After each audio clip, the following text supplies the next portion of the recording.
रामायण में एक घास के तिनका का भी रहस्य है जो हर किसी को नहीं मालूम, क्योंकि आज तक किसी ने हमारे ग्रंथ को समझने की कोशिश नहीं की, सिर्फ पढ़ा है, देखा है, सुना है। आज हम आपके समक्ष ऐसे ही एक रहस्य बताने जा रहा हूँ। रावण ने जब माता सीता जी का हरण करके लंका ले गया, तब लंका में सीता जी वट वृक्ष के नीचे बैठकर चिंतन करने लगी। रावण बार बार आकर माँ सीता जी को धमकाता था, लेकिन माँ सीता जी कुछ नहीं बोलती थी। यहाँ तक कि रावण ने श्री राम जी के वेशभूषा में आकर माँ सीता जी को भी भ्रमित करने की कोशिश की, लेकिन फिर भी सफल नहीं हुआ।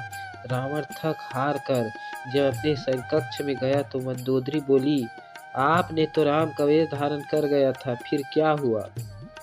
रावण बोला, जब मैं राम का रूप लेकर सीता के समक्ष गया तो सीता मुझे नजर ही नहीं आ रही थी।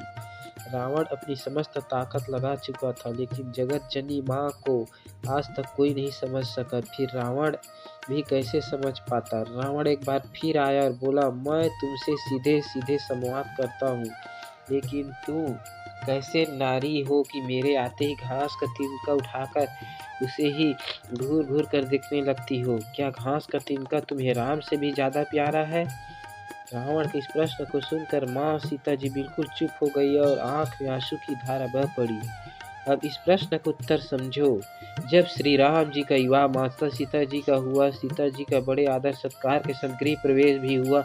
बहुत उत्सव मनाया गया। जैसे एक प्रथा है कि नववधु जब ससुराल आती है तो नववधु के हाथ से कुछ मीठा पकवान बनाया जाता है, ताकि जीवन भर घर भर मिठास बनी रही। इसलिए माँ सीता जी ने उस दिन अपने हाथों से घर पर खीर बनाई है। समस्त परिवार राजा दशरथ सहित चारों भ्राता ऋषि संत भी भोजन पर आमंत्रित थे। माँ सीता ने सभी को खीर परोसना शुरू किया और भोजन शुरू होने वाला था कि जोर से हवा का झोंका आया। सभी ने अपनी पत्ता संभाली। सीता जी देख रही थी। ठीक उसी समय राजा दशरथ जी की खीर पर एक छोटा सा घास का तिनका गिर गया। माता सीता ने उस तिनके को देख लिया, लेकिन अब खीर में हाथ कैसे डाले, ये प्रश्न आ गया। माता सीता जी ने दूर से उस तिनके को घूर कर जो देखा, वो तिनका जलकर राख की एक छोटी सी बिंदु बनकर रह गया। सीता जी ने सोचा, अच्छा हुआ किसी ने नहीं देखा, लेकिन राजा दशरथ माँ सीता जी के चमत्कार को देख रहे थे। फिर भी दशरथ जी चुप रहे और अपने कक्ष में चले गए और माँ सीता जी को बुलवाया। फिर राजा दशरथ बोले, मैंने आज भोजन के समय आपके चमत्कार को देख लिया था।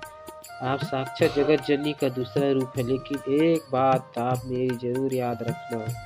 आपने जिस नज़र से आज उस तिनकों को देखा था, उस नज़र से आपको अपने शत्रु को मत देखना। इसलिए माँ सीता जी के सामने जब श्री राम आता था तो उस घास के तिनकों को उठाकर राजा दशरथ की बात याद कर लेती थी। यही है तिनके का रहस्य। माता सीता जी चाहती तो रावण की जगह पर राख कर सकती थी, लेकिन राजा दशरथ जी को दिए वचन की वजह से शांत रही।